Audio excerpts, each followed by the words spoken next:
To answer your question, Fazila, I think in terms of piracy, first of all, we can note that there has been a vast improvement in the situation, in the sense that there are very few successful attacks anymore.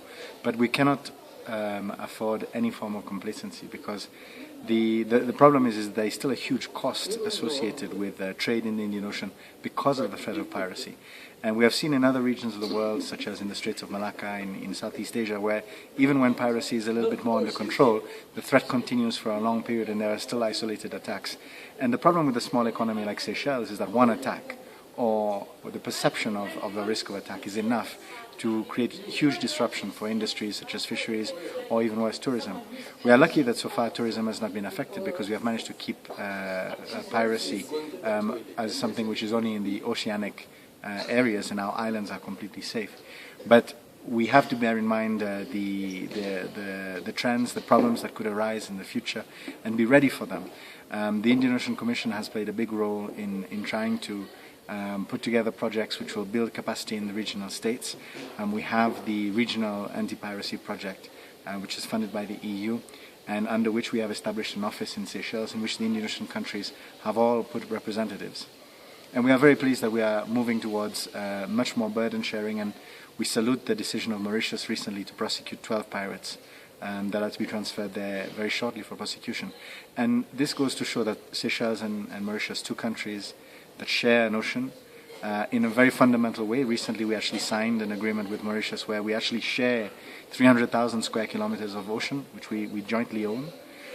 So we have a very specific relationship with the ocean. And the fact that we are the two countries that are being very active in prosecuting pirates in this region shows that we care about the ocean, and that we care about the trade that must be able to take place freely within this region. So it is about putting in place rule of law on the ocean. The ocean should not be a space for anarchy, but a space for development. I think Seychelles and Mauritius are showing the way forward on that.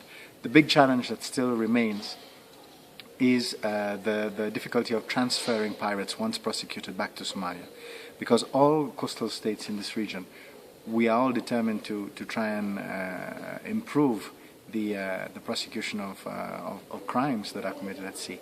But the problem is that if we are filling our prisons with Somali pirates, it's not sustainable in the long run. We have to be able to transfer them to institutions in Somalia itself, and we are working with the United Nations to try and solve this. It involves building capacity in Somalia, and we are putting a lot of emphasis that there needs to be more investment in things like, basically in justice infrastructure, whether it's police stations, whether it's courtrooms, or whether it's prisons. It's a question of being able to allow Somalia to also take its responsibilities, and we are very pleased with the declarations made by the President of Somalia here, in that they are implementing the rule of law.